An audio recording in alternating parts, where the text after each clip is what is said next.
All right, all right. What's happening out there, Color Commentary family? It is Marcus Lloyd here on Color Commentary, colorful conversations by colorful people about Christianity, culture, and race. And in the studio as well, and as always, Mr. Antoine Malone. What's happening, Antoine? What's up? What's up? What's up? It doesn't feel like COVID is finally losing its grip on society. That's how you want to start the show. We starting it.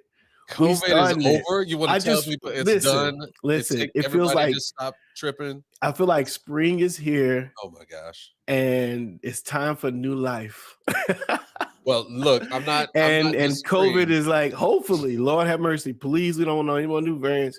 But and I mean that literally, Lord have mercy. Like have mercy on us. Yeah, we don't want anything else. I was telling a friend of mine the other day, it feels good to beginning to try to like plan stuff again, like in ministry and like with any sense of confidence. And so starting to get back into that mindset. And so it's an exciting, energizing time, I think. Yeah. So that part's really cool. So anyway, so I'm feeling energized, I guess, is what we're doing today. No, I feel you. No, I've seen that. We're planning some things for the summer. I've gone to some bigger events where people where very few people are wearing masks. Now, look, we're in Texas. You know what I'm saying? Like, so that's true. They weren't a lot of people weren't wearing masks anyway. Yeah, I've been traveling. I've been in lots of different cities, and at big events, and people are still they're not as wary about it. And I think perhaps the sense of vaccination levels and all that stuff has maybe created a lot of that stuff. And you're hearing about variants that are popping up, but people, it's less intensity maybe about it that we've seen so far. So it definitely feels like we're opening up a little spring. Although right now, I mean, there's stuff going. There's other things that are keeping people's attention. True. Right now, I mean, currently as we record this, definitely still war going on with our the Ukraine. Lots of things. People trying to decide what to do with that. We've had this. I want to call it the trials, like the trials of first Black woman Supreme Court justice. Justice. So I want to call it like the trial because it was just a madhouse engaging that. So we're in the midst of that. So there's definitely. I mean, should that be? It's been like that for the last 2 or 3. Should that even be like that? Like, I mean, again, What do you mean? Should it be like that? I mean, I feel like people should be. I feel like we should get they should. The process is fine, but the last 3 of these court trials have just been like attacks. Like it's just they're like none of them feel like. I just wish both parties were questioning in good faith, and it just doesn't seem like that will be the case because I think there's value to both parties asking legitimate, questions and bringing legitimate concern and thought to many of the legal precedences or potential future conversations around the law. And it just often doesn't seem like that. It feels like theater. And to your point, theater for theater's sake, right? Like it's usually like this one's going to end up like 50-50 and you got to have a deciding vote, from the vice president. So which doesn't seem like actually conversation's been done. It's just been, drawing lines. Like you knew if you go into it and you know what the outcome's going to be beforehand, then you didn't really have an objective conversation. They already decided what they're going to do, and it ain't have nothing to do with her. It just has to do with who nominated her and previously and her affiliation. Yeah, it is. Right. It's just party lines, and it's the increasing disappointment with our governmental leadership and its inability to do the job well. It's just to act like leaders silliness. As opposed to really followers, if you would say. They just follow a party line, to not think. And it's not that they're supposed to fully think independently because they are elected to represent the thoughts of their districts and wherever they come from. That's right. In fact, we should know very little about what they think. It should be about what they're there to be. Anyway, and we're going to get off of it. But they're there to be like the voice of their area. Right. So and they're representatives, and a representative doesn't say what it thinks. It represents. Well, again, and by definition, it represents what someone else has presented them. So it could be semantics, semantics, but it is the deal. But like, you vote a person in, and and that's just not always the case. Again, that's across party lines. I see the problem everywhere with that. And like you said, we've seen it over the last couple of nominations. So yeah, but hey, look, that's good convo. That's definitely just so people can kind of locate this conversation when we had it and recorded it. That's what was going on. But today, as though I know many people as they come in saw the title of today's discussion. It's not a new discussion. It's probably one that's been had multiple times. We just haven't had it here. So it's always interesting. True. We have so many conversations around culture, around race, and obviously Christianity. That this seems to be one that has been in the works. And I know you've wanted to talk about this for quite a while. There hasn't necessarily been a reason we've been waiting. There's nothing catalytic that makes this want to happen now. It's just a good time to have a convo. So title today is Christianity the white man's religion? Is it something? I mean, that's not the answer to the question. That is the subject of discussion. That's the subject. Yes. Yeah, that's right. And you could I think you could trade out in the conversation as people are asking the question, is it a white man's religion? Is it a Western religion? Is that where it kind of locates itself? And is that the space in which it is confined to? And that speaks into lots of different things. But I don't know. Have you heard that question out there, Antoine, as you maneuvered through the spaces that you are in? Is that a question that people are still, I don't even know if the word is wrestling with, or almost like accusing the church of being? Have you heard that a little bit? I not I think in pockets of society, I don't know that it's the main, but I don't know that it was ever the main pushback. But I hear I definitely have heard many conversations about it, and about whether it's whether it's kind of stuck in that space. I think the sort of Christian nationalism, the sort of extremist versions is kind of causing a resurgence, because if for those folks who have somehow married their whiteness with their Americanness, with their Christianity, and they just put all that in a bowl and mixed it all together and made a soup out of that, then and made all that one thing, all those things are sort of correlated to the other.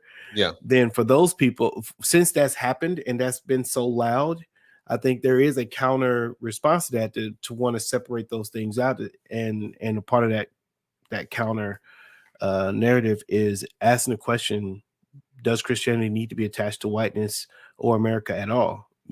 And I think there is a part of that. Yeah, and I think to that nationalism of the recent conversations around that, but also the recent conversations just even around race and culture. I think with the continual diversification of what would be called kind of that Western society, which America could be an example of that. You saw it through Europe as well as the de-whitening of Europe. I think people are asking that question and in wrestling with it. What I think is interesting is I don't really find people in the dominant culture, turning away from Christianity for reasons like that. If you're talking to, say, white people who don't want to deal with Christianity, it's not because it's a white Christian religion. It's usually for like intellectual reasons. You know what I mean? Like it doesn't fit this. It doesn't answer this particular question. But those who are outside of whiteness, those who represent sort of a non-white culture, they have been, I feel like, have been wrestling with Christianity because it has been so strongly identified with whiteness and Western thought processes and Western practices. I mean, you can look at a lot of, look through some of the ways in which we see historically, where we kind of talk about terrorism, you know what I mean? It's like this the Christian nation, the Christian infidels, which is America. And it immediately gets attached to that, which of course America and its generalization as far as cultural groups is more Anglo and white. So I just think it's interesting that I think that, I think many people of color struggle with this more than those who are white. This, what I think Soong Chang Rah calls the white Western captivity of Christianity. So I don't know. Is it? I think that's where I see it even currently. I'll see Black Hebrew. I do think there's some and Nation of Islam that are putting those things back out there. Malcolm X would throw some of those things out. So sure, I think that some of that is there too. I think there's some, as people expand, those who are expanding their understanding of what quote unquote white even means. Yeah. To move it beyond skin, right? To move it beyond the skin color conversation and into the sort of social category, social, construction of norms and ways of thinking and ways of being. I think there are some white people who, in that sense, do want to separate Christianity from quote unquote whiteness. Yeah, that's good. As in to say, not attaching it to a demographic of people, but detaching it from a ideological way of pursuing society and thinking through society. And whiteness has that. So yeah, you're right. I think definitely currently, maybe in the last 2 years. right. As we continue to, even in the deconstruction concepts, right. I think a big part of the deconstruction conversation is that people wanting to take Jesus away out of the white narrative and the white evangelical institutional narrative. But the white narrative and to pull it into a more broad space. And of course that's being viewed as, for those who have mixed America, mix those things together. Well, you can't take one thing out without taking the other in their mind. So to deconstruct and try to parse those things is to somehow be anti-God, anti-church, when in fact most people aren't that way. Right.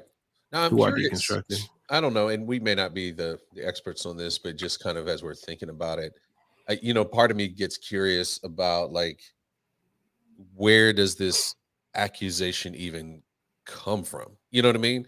Right? Like, it's one thing for the accusation to kind of be thrown out there, but it has a motivation behind it. There's something about Christianity that inspires this question to be asked about it, right? Have you thought, like, what would I'm curious anybody who's listening, like where do you think this accusation of Christianity being a white man's religion comes from? What has is there something historically about Christianity, some way in which Christianity has been practiced or is practiced that you believe inspires this question to be asked about Christianity? So if you're in the chat, whether you are jumping in via the YouTube or the Facebook, good joke. Whether you're jumping in from any of those spaces, we'd love to have you jump in and participate in this conversation.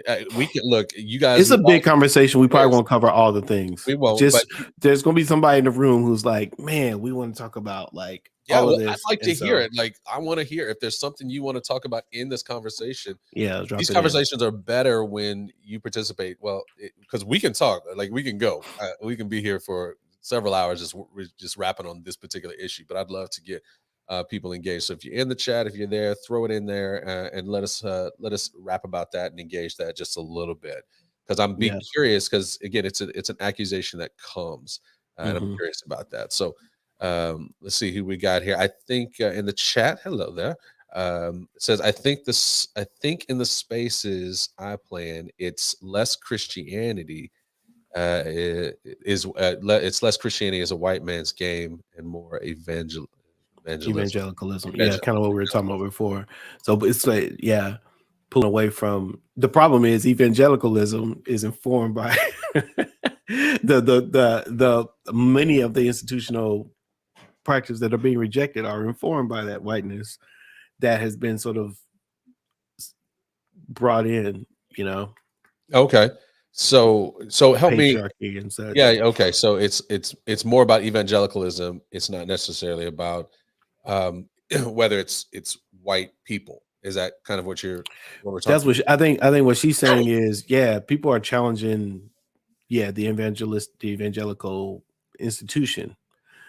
But the picture of that, and what I'm saying in addition to, I agree with her. I'm saying in addition to that, what I'm saying is, but when you sit down and draw evangelical church, you're drawing, white ways of doing things and thinking about things. Yeah. Which I think that's part of the historicity, if I can say it like that, of where Christianity started to get some of this connection to whiteness and white people is because I think you can go back to Constantine, and a I lot of was people going to see the say, church kind of hopping out of where Constantine came on, which is a very Roman as right, experiment, which was is a very it became Christianity became the popular thing. It went from the margins to the popular, and then it became associated with empire, right? right, And so we have this sort of this birth of Western Christianity, which some people, that's the only Christianity that they've ever been taught. And then all the practices that went around the councils that were there dealing with the divinity of Christ and how you're supposed to what the Trinity looks like and all these things. It started to create these very specific ways in which Christianity was supposed to be articulated, verbiage, but then also practiced, buildings and what they would look like. What does the shapes of that look like? And so once you started heading more west, those things became synonymous with that's what Christianity is, and it got locked into this very Western yeah, thought process. I think the Roman is where it all, I think that's where it all begins, because if before that, like you said, is marginal, led by Peter, James, Paul, as far as the church movement is concerned, built Gotcha. on the life and witness and work of the Jewish Son of God, Jesus Christ, right? And out of the Jewish prophecies, Old Testament writings and scriptures. So everything's pretty predominantly Jewish with an open door to Gentiles by the time we get to Paul to say, hey, you guys can be a part of this too. And then and it's communal, right? It's this whole concept of together, and we bleed together, we do together. When you suffer, I suffer. We're one body. All that community, right? You get all that stuff, which again is a little bit of a bleed over from the Jewish communal way of thinking, right? Sure. Then you get to Rome, and Rome adopts it, but doesn't it adopts the belief, but doesn't adopt its ethic, its culture. It doesn't change its thing. And so Rome comes and says, we are a power entity. And so we think about the world with power, in mind. Uh-huh. And so that's when you start empire. And from that moment on, while they had power and were the world, the world chief player. And I would even say, I know there's some people that's like, man, Christianity was in Africa before. Yeah. I think it was, but I think you owe a lot of that expansion to Africa, even. Not that it wasn't there before Rome, but a lot of what Rome was doing by legitimizing that the way helped spread that out. In addition to, it didn't cause it, but it helped it. We saw where in the scripture shows us where people went from one, they were dispersed after that. I forget where it is in Acts. It's Pentecost. I mean, Yeah. Well, there's Pentecost, and then right. there's this other spot And there's where they're like, and the so everybody crucifixion, spreads out, the right? diaspora. They pray and then they spread out. So I know that it's not the cause, but I'm saying that the Roman power machine, it helped even spread that. So it would be tied to that Roman. People begin to tie it to that Roman way of doing it, that power picture of Rome, the Roman Catholic Church, and everything associated with all the stuff that's happened with that. And the problem is, Rome would not follow Jesus's way of handling power. Rome saw power as something to hold on to, instead of being like Christ says, it was something not to hold on to. And I think that changes the full trajectory of what Christianity is and was historically, and how it was used from sort of Rome forward. And then, of course, we have the papal bulls that end up coming up and all the things. And we got manifest destiny, and we have this mission, but we have to do this mission through power, not through service. And next thing you know, we're showing up and taking out a genocide and pulling in slaves, right? And then over and over, all of a sudden you see power is associated with Christianity instead of love, instead of service.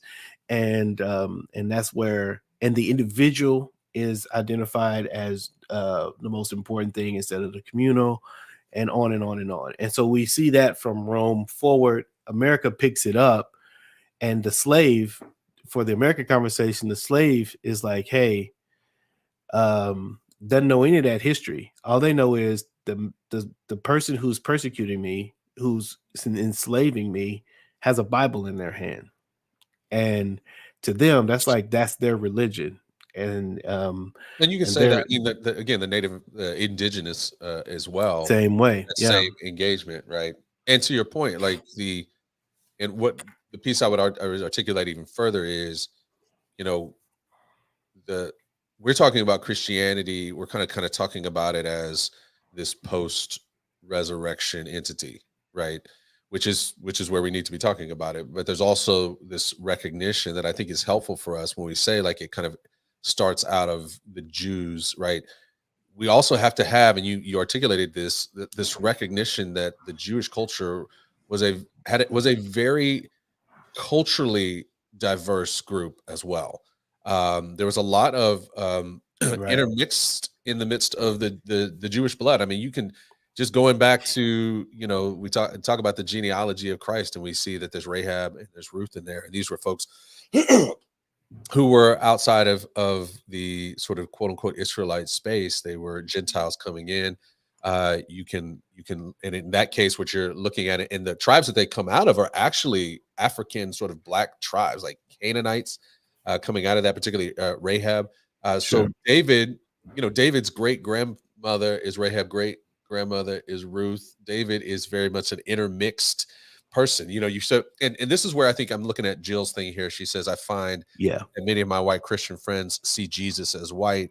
So when you mention that Jesus is not white, it is startling to them.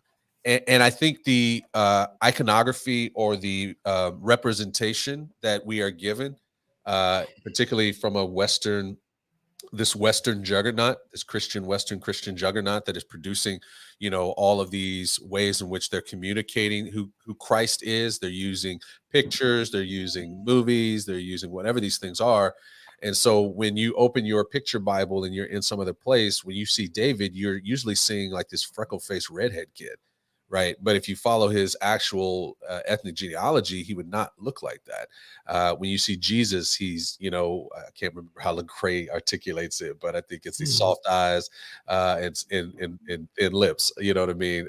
And it's like, wait, that's, straight hair, soft eyes, and thin lips. But Jesus can't actually embrace that visual of himself based on his cultural identity and where he's located in the space. And so I think there's also a place of, if you're asking the question, how does this get perpetuated and where does the accusation come from? I think there's also this representation piece of how we tell people about things. And on some level, I'm second guessing my thought just as I was just going to say it, but I'll say it, and then feel like I knew where you were going, but I'll say it with the second guess caveat. But a rough draft. It is a rough draft. Yeah, but there's a part of me that's thinking about it's like, and it wouldn't matter that much whether his skin was white if white skin didn't matter as much as it matters. Right. The fact that there's a connectivity, a valuation to that is indicative perhaps of something, it creates this. Yeah. Like if, I keep thinking about how Disney, they'll just do stories and they'll make it animal, like Robin Hood, and he's just a fox, and they just like, oh, he's going to be a fox. Nobody's really, really sitting here saying, well, why would you choose a fox? Obviously Robin Hood was a human, but he doesn't lose anything in a fox because nobody is saying that a fox is a terrible thing or is in some sort of hierarchical way of thinking. You know what I mean? Like the picture of it. isn't big. And of course, that's being a cartoon, and it's a little bit of a broken analogy in that sense.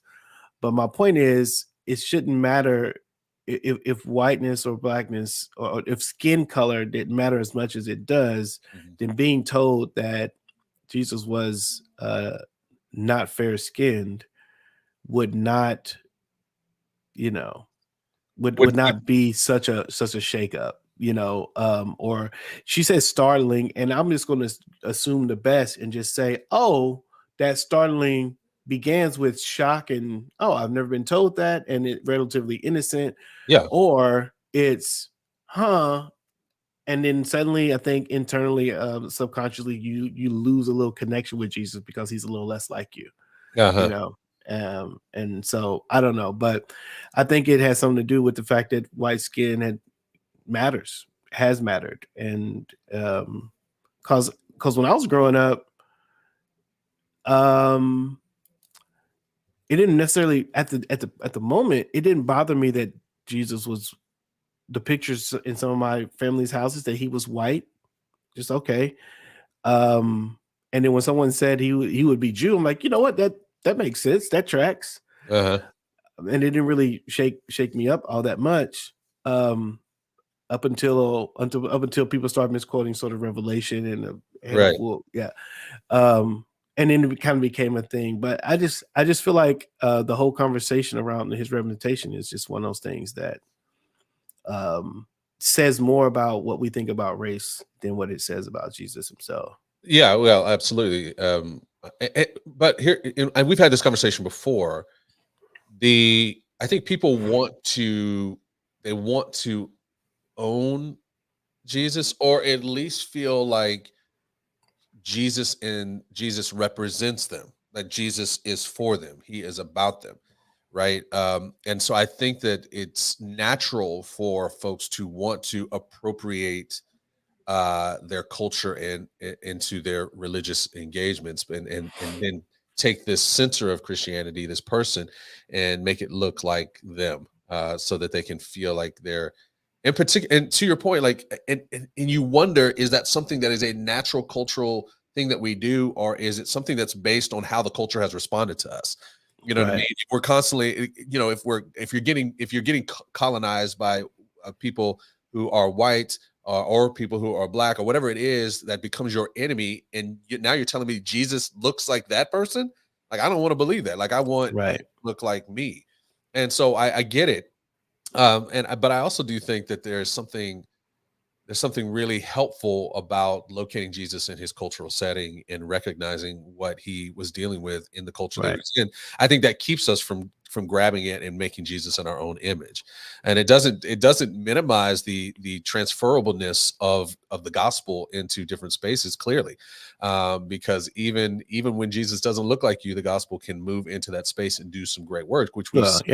And that's the whole Ephesians 2 thing. I mean, that's the whole concept of the Gentile, the Gentile, no Greek.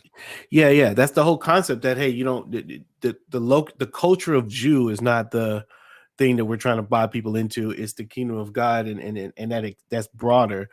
And I also think that when you lose the Hebrew culture of Jesus, you lose that historical.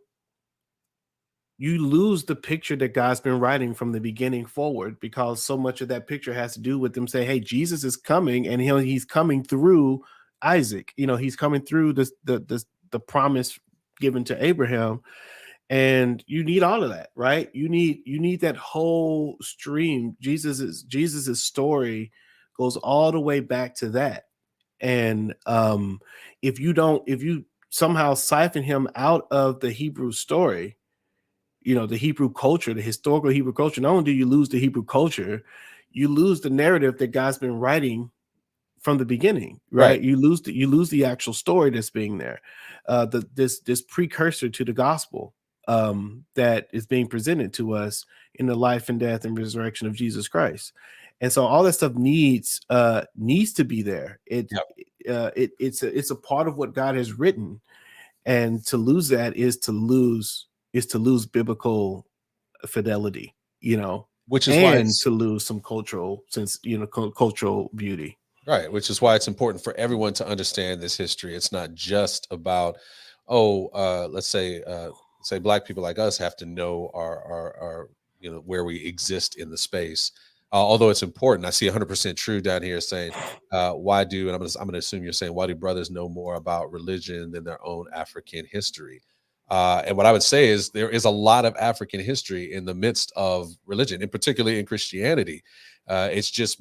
It's not been taught in, say, if you're an American Black church, it's not been taught in the American Black church as often, and definitely not in American Christianity as a whole. I'm seeing see Andrew having this conversation here. And I think this works into it, Andrew. You said it was used to modernize the uncivilized in the eyes of the English. This is why it's, how is Christianity associated with whiteness? It was used to modernize the uncivilized in the eyes of the English. I think I think that has now been used to weaponize the religion against other races, sexualities, and has boxed itself into the heterosexual Caucasian culture, the skewed ideal picture of society. That picture probably originated from the migration of the English across the Americas, across to the Americas, and that was the only type of people around in the modern society. So, yeah, I think part of it is, again, we talked about Rome earlier in this talk, is it started, Christianity, as it became popular, started to appropriate the culture of Rome, and then that became synonymous with Christianity as a whole, and anything that was outside of that didn't gel with that culture became almost heretical. You even saw the ways in which they were trying to, I think it was at the one of the councils they were dealing with the divinity of Jesus. I think it's Chalcedon. I think that's what it is. They were dealing with the divinity of Jesus, and they were talking about Jesus as God and man, but they were talking about Jesus with two natures. And you had African believers that were like, we can't really articulate that in our language. We have to use a different language or a different way of saying that so that it makes sense. And they were like, well, that's heretical, right? Because you're not saying it like this.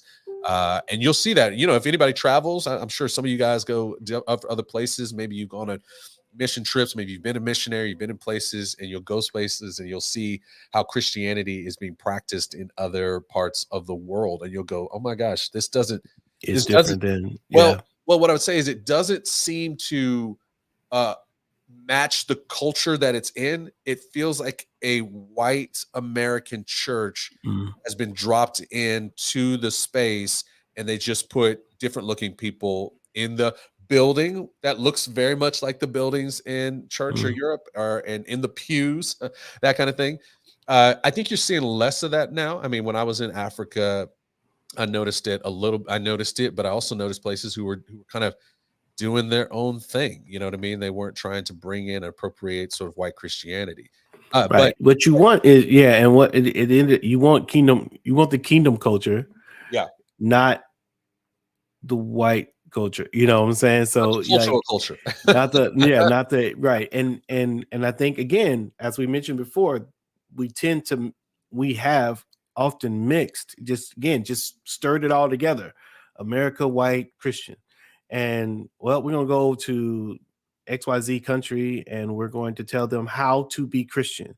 And in our minds, many of the times we could just as well be saying how to be American or how to be white, and those things would be the same things. And when in reality, what you want to do is go and present the gospel, and then allow those people to let the gospel, germinate in the soil of that culture and create whatever God produces there. That's culturally, that's theologically accurate, that's biblical, that's true to who God is and what he wants from us and what he's doing through us, but has a different picture, manifestation as to what it looks like in a cultural landscape. That would be what that would want that to be.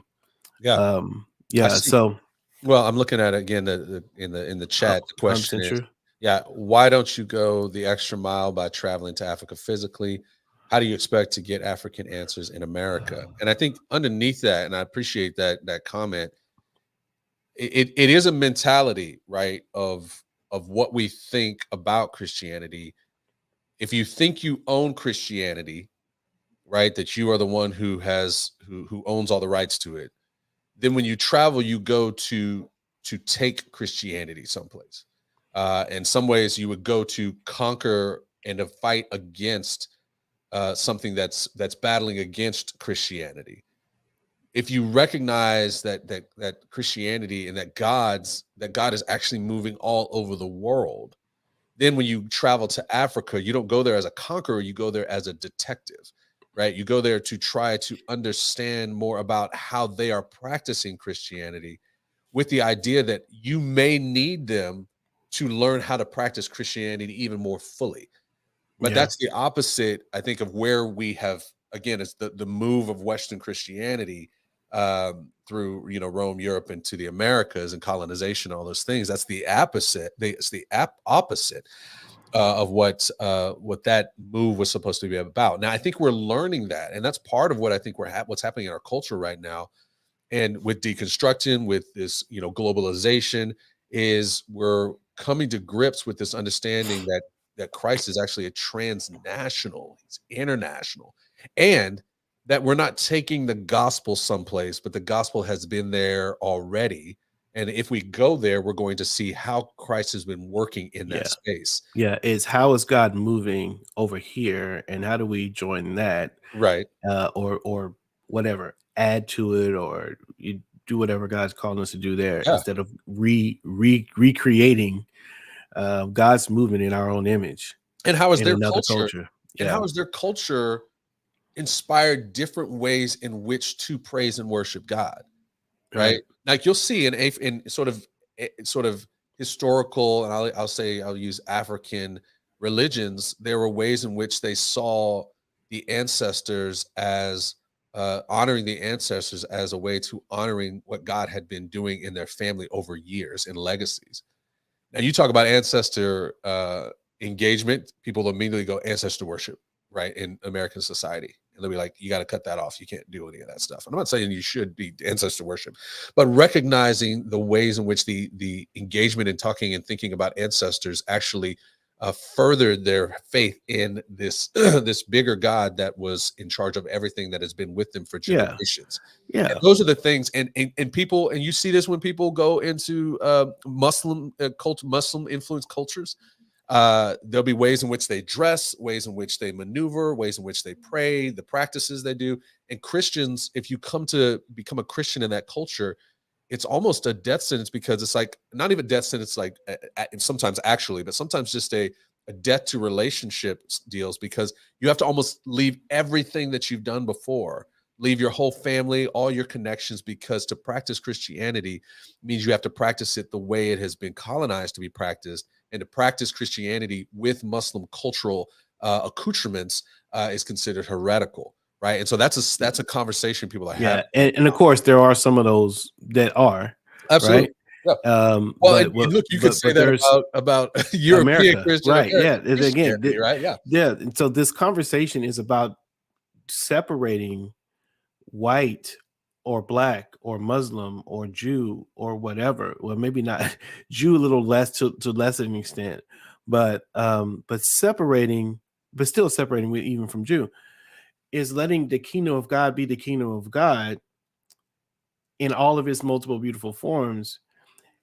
Because one of the things that 100% true was kind of putting together was, on some level, it could be read, and it may not have been his or her intent. But it may be read like, hey, African history or Christianity. And a lot of people like, do I pursue my ethnic history, my ethnic heritage, or do I pursue my belief in religion? And why would you pursue one over the other? When what we're saying is the whole problem we're in this moment is that we've tied the two too closely together, and we've prioritized one and made the one serve the other.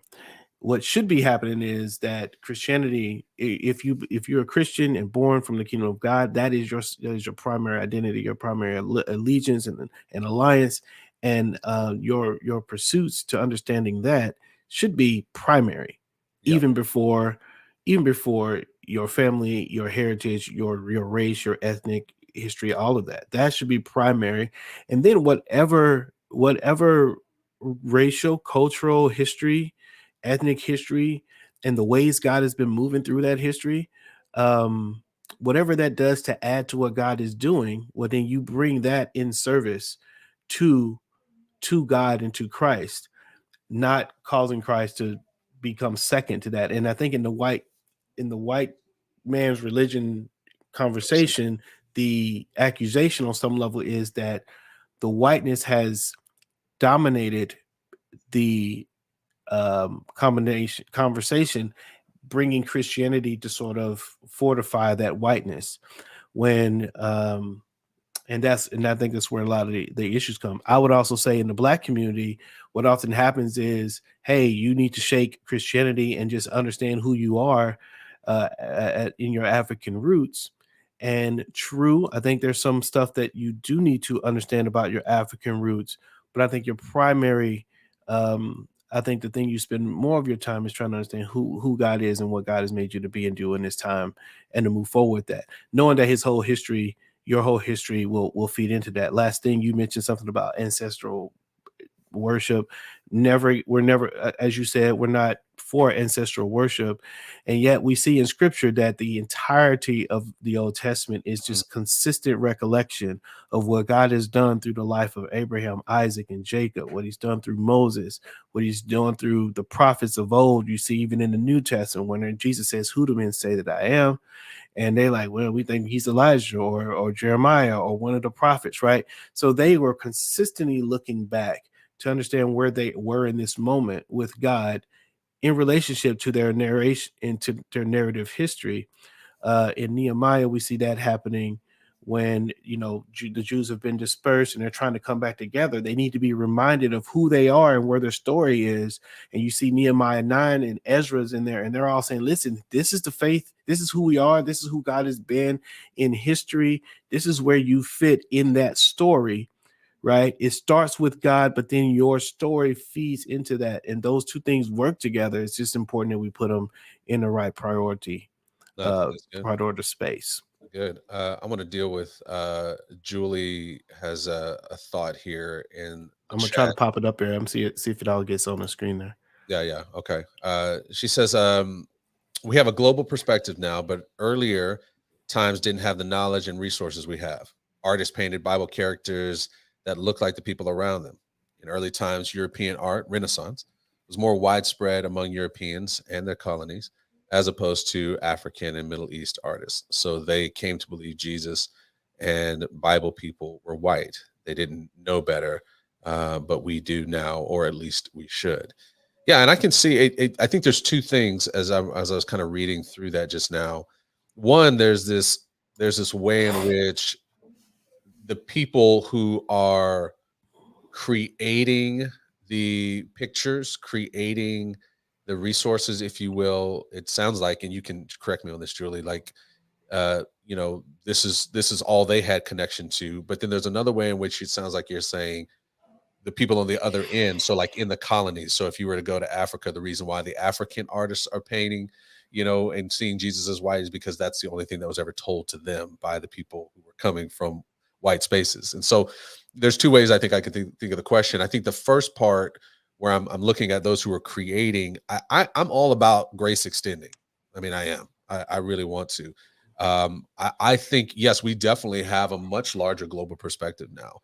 But I think one of the things that's really fascinating, I think, about the move of Western Christianity is that, at least from what I know, and I've only been, I've been in America, so I've been taught mostly Western American history and Western Christianity for the most part. Those Christians who were in practicing this sort of Western Christianity were traveling all over the world and meeting people from all over the world. And yet, when they traveled and met people and engaged people from all over the world, they still came back and wrote Jesus as white. Now, the reason they did that, it wasn't, I want to say that they didn't know any better. That's what I want to say. But I also know that there was very intentional work being done to create, as Antoine even talked about earlier, to create a value scale for people based on the color of their skin and the geography that they come from. And at the end of that, in that scale, that hierarchy of scale, that stratification, white people were at the top. They were the most valuable. They were the smartest. They were the most human. And so when you have that thought process of white people are the most human and other people who aren't white and aren't from Europe are not human, then it would not make sense for you to paint Jesus as anything else. Because how can you worship something that's not human, or that is not as human as you are? How can you worship something that is lesser of value to you? So I think down the road, I think there's definitely people who just went along with what they had been taught for a long time. But there are very much intentionality at the very beginning for people to stratify the value of humanity based on color and geography. And again, maybe some of the fruits of the arts was that, but there were people at the top who knew, I want to say, maybe I should say they knew better, or they desired their thought process to be the one that was the dominant. And so they went with that, which happens all the time. I mean, we have we have a bias that we bring with us, right? That we say, that we constantly practice. When we're going to try to say who's the best, we're not going to pick somebody who's not us, right? We want to pick who we are. So I mean, you said I know you're fixing it. How can we worship someone who's not human? And of course, we don't worship humans. But I think what you're getting at is Jesus is supposed to be the epitomal, perfect manifestation of humanity, right? And he's God, right? He's both of those things. And so like if all these weird theologies that were going on at the time that were placing skin color as an indicator that God had used to determine where creation and how creation interface with each other, even on a hierarchical scale. Well, if you believe that white was the mark, or the light fair skin was the mark from God, that this was good, and that the darker the skin, the more marked by God for bad that culture or that skin color is, then it doesn't make, like you were saying, Marcus, it doesn't make any sense if you have that theology to paint Jesus as anything other than the whitest of white, right? Because he has to be the perfect, most right, most good, right? And it seems weird to say all those things in 2022, because you're like, man, what a fairy tale world that was. Except those are real theologies that people held on to as they interpreted scripture and read it and adopted them and made decisions based off of that, and made huge decisions about conquering nations and taking over lands and the things that set the boundaries for the way the world is today is in many ways tied to who God assigned as ruler of the earth versus who are the subjects of that assignment.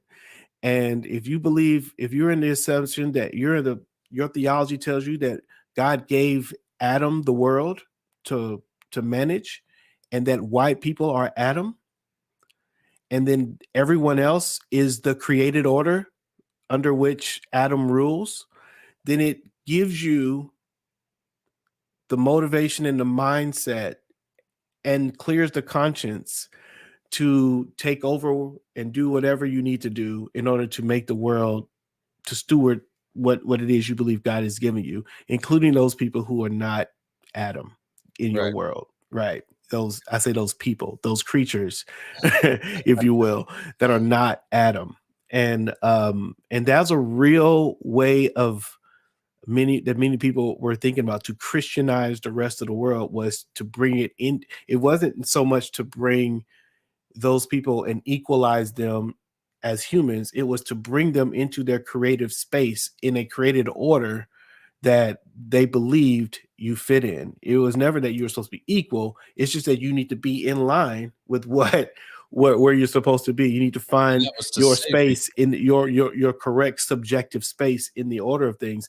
And Christianizing you meant putting you in your subordinate space, the proper subordination under the white Christian rule. That's a real thing that historically is attached and informed much of what even led to sailing to this land, and what happened once we got here to America. But even before that, those decisions were being made. And it's such a weird thing. So yes, those paintings, Julie, are from that theology, from that and many other types of broken theology that would have been felt inconsistent if they didn't do it any other way. Yeah. And I think you post something at the very beginning of that to say, like, it feels weird in 2020 to kind of look at that and go, how did that happen? Right. Because it feels like when you talk about it, like it just happened, like one day it was this and then the next day it was this. But it was this constant manipulation of the truth going forward. There was this constant, like, changing in the environment and the thoughts of what Christianity looked like, and it started to just be communicated and accepted over time. Right? It's kind of like if you look back into the scriptures and you see the change from Genesis to Exodus, and you go at the end of Genesis, you got Joseph, and he's like second in charge of Egypt, and they bring all of Joseph and Jacob's family into Egypt, and everybody's having a good time, right? And then you get into Exodus, and then, like, in the course of like 6 verses, all of a sudden you have this Pharaoh that doesn't know nothing about Joseph, who's creating these policies in which he is enslaving Joseph's people and then trying to commit genocide against them. You're like, what happened? That's 6 verses. It's 400 years ultimately. Yeah. And so I think the same, you have to recognize the same thing. By the time we get to they're creating hierarchies where white is at the top and black is at the bottom, and this theology that's there, it's several hundred years, right? Like in but the key, and this goes to the point of even, I think what Julie was asking, or excuse me, I think who was asking this? I think Andrew was asking this about how do we reform the image. We have to recognize that it's rarely somebody standing up and just saying it, right? It's usually a small manipulation consistently over time. The theology of language being, say, Greek being the Christian language, then slowly over time, when people don't speak the language, they don't get associated with Christianity. Or if you can't read it in Latin, right? Like all of a sudden, that saying it in any other language, the only way you can read this is in Latin. Any other language is actually heretical because it was written, quote unquote, in Latin. It's that kind of small things, the dehumanization, the creating certain things and saying this is how it's supposed to be done. And it's just generations of practicing that over and over again. That's how we got here. And so for us to go in the opposite way, we've got to start turning it in the opposite way. Right. Where we start to make those subtle adjustments. And that's why I love about what I'm seeing right now. And I keep trying to tell churches that, like, we're ready to make a change. We want to see something work. We want to be more diverse. And saying the work we're doing right now is probably not going to be experienced by us. It's going to take a little while to get there, but we have to make those subtle changes and even big changes. And part of that, to Andrew's point, is, look, let's recognize, let's preach about the cultural location of Jesus as a Middle Eastern Jew. And the more people, and the importance of why it's important to God protect chose that moment in time. And why Jesus chose to appropriate a culture in the midst of a moment, helping people see that, when you see a picture that is of a white, a black, a whatever Jesus, that you go, I hear you and I appreciate that. Jesus probably really looked like this. But what is great is that this Jesus who looked like this was able to be translated into languages all over the world. And so you still tell the truth about it. So it's telling the truth. And this is why I think people are talking a lot about getting into churches, getting into schools, and getting different, like, multiple perspectives on things and evaluating through lenses other than just a singular lens, a singular hermeneutic. Right? There's an ethno lens that you can look at the Bible through. There's a cultural lens that you understand, and recognizing that when you come to the Bible, everybody's like, you don't want to eisegete the Bible. Like, I think it's impossible not to, because you bring your culture into your space. It's just being able to evaluate, oh, you know what? The thing I'm seeing in this passage is actually based on my culture. It's based on my time, where I am. And so it's not necessarily universal, and this is what God is saying. It just may be what God is saying to this particular culture I'm in right at this moment. And isn't that beautiful that God can do that? So that's part of what I think some of the changes will help us to. Yeah, that conversation around exegesis and eisegesis is an important one to have, and learning to. We always start with what God what's happening at the time of the writing, but the reason we have the scriptures is that the scriptures are alive and speaking to us in our current situation, and learning to balance those things is part of the game. Julie, you mentioned, just sorry. like the fruit. Yeah, well, I was just like the fruit we enjoy now is the work of. Well, yeah, and this is what I keep trying to. Part of my messaging in this conversation when I speak to sort of. Hold on, let me read it just because those who will be listening to it. Oh, yeah, that's right. Podcast, just like the fruit we enjoy now is the work of previous generations. We need to be working for future generations. Right, and I love that sense of baton. This tag team, rather this relay race that we're running. That is the truth. There's a Christian relay race. There's even an American relay race, if you will. And in the Christian world, we're always picking up what God is doing and finding our place in it, and grabbing the baton when necessary. Even in American story, though, the American story, especially where it pertains to race, it's a series of laps. And once one generation's lap is finished, their job is to hand that baton to the next runners, generation of runners, and they carry it, and they prepare, they set the pace, and then they give it on. And I think a lot of times, I don't know that we see it like that, that we're in this tag, this relay race, that we can build off the successes of the past. Yeah. And know it. And instead we want to, we only want to see, it's like we only want to know the laps where we had great times. If somebody ran a lap that wasn't that great, we want to act like that lap didn't exist. But no, that's part of the whole story. That's the drama of the story. You need all of that. And if you do win this race, it's going to be the laps that didn't do well that actually add a whole lot of juice to the story. Yeah. So also, yes, I recognize that, Julie, you also mentioned here, and I wanted to post this because I do think we made reference to this a couple of times, and I couldn't remember the name of the book, so I'm glad that you have it here. But what is it? The comment is, white supremacy definitely upheld the idea of white Jesus, especially in America. This is in retort to those theologies we were talking about that misplaced whiteness.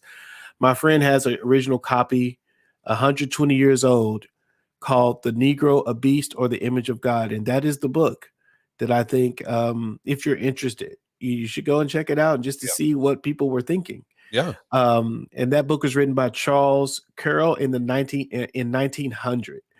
Google it. There's a copy in the Smithsonian. It was just one of the theologies created to uphold racial differences. Also, we've heard of the mark of Cain and the curse of Ham. All of those were used to say that skin color actually did matter to God, and it was indicative of something. So I think the answer, as we get ready to wrap up here, right? The answer to the question is Christianity a white man's religion? It should be that the obvious answer is no. But maybe the comment is, how has Christianity played itself as the white man's religion? Right. The fact that the question has to be asked should make us think, oh, wait a minute. Have we done something to overly connect Christianity to one particular way of doing and being? Right.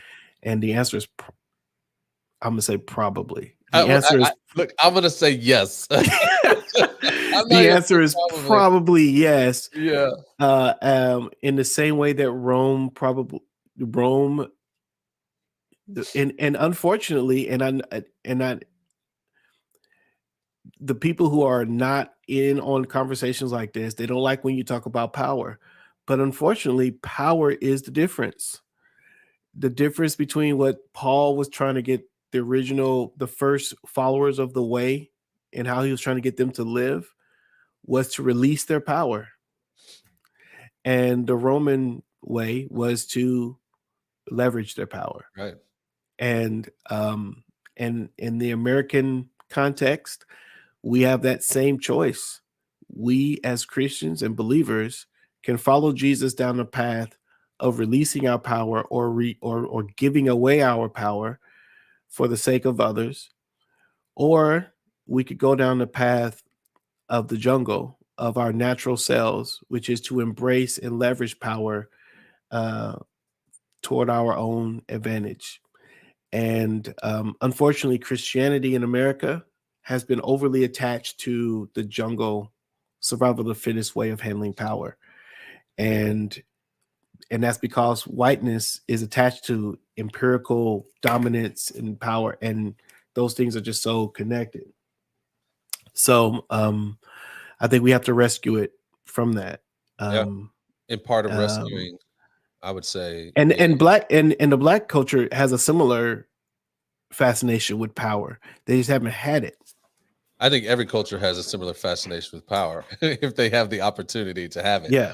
Right. That's where you might be just a human condition. It's a human condition based on the opportunity that's given to them. You know what I mean? And yeah. That's where I think people get nervous right now as people are talking about power is when are we going to, whoever gets in it is going to utilize it in the very same way. This is where Christianity can be a helpful, can be a helpful entity if it recognizes the ways in which it has also fallen prey to and gotten drunk on power. And this is to the point that Julie said, like the fruit of everything we know right now is because of the work of previous generations, the fruit and the consequences. There are lots of people who go, why do we keep talking about the past? Right. Well, you can go into the scriptures and you see them talking about the past all the time. They are bringing it up. They're doing all kinds of stuff around it. And part of that is to remember what was true, what was right, and what was wrong, what needed to be fixed. And for us, we look back and we have the question. I'll say it more definitively. Yes, Christianity has associated itself with whiteness. Some of it was unintentional, but at the very in multiple ways along the way, it has been extremely intentional to do that. That is wrong. That is hindering our witness in the world. It's hindering our witness here in the States. It is keeping us from living in the cultural, racial unity that would better represent the tapestry and the image of God. It is keeping our churches segregated and separated. And in doing so, it is invalidating the idea that there is a reconciling God, because the people of God have decided to be unreconciled for reasons such as race, color, culture. So the message of God is being invalidated by our division. And so we need to recognize that. We need to reorient ourselves and go down a different path and do it humbly, knowing that we too can be drawn into some kind of other lure that the enemy has for us that can invalidate who Christ is as well. So I'm appreciative of being able to have the conversation. Yeah, you guys were great. Thank you so much, Julie, Andrew. 100% true. Thank you for. Thank you, Janelle. Let's see who else was. Is there anyone else that I saw? They kind of jumped in here. Yeah, but I really do appreciate. I saw something recently where I think the SBC had written something, and I don't know. I'd be careful about that. But the statement was, God is not woke, right? And but he's but what I wanted to say was, but God is reconciling, and he's a reconciler. He's been that, and he charges us with that, to be ambassadors of reconciliation. That's our charge. So you can call it what you want to call it, woke or not woke. Let's reconcile. Let's reconcile good people to God. Let's reconcile people to each other, because that is what God is doing. And if we're not doing that, then we may be working against that. That's right. And you can't reconcile looking through a single lens. You got to get multiple lenses, multiple colorful lenses that recognize that Jesus comes and he communicates his word and his gospel through people who are all shades colors, sizes, abilities. And so we at Color Commentary tell you as you go out into the world, it's important that you stay colored.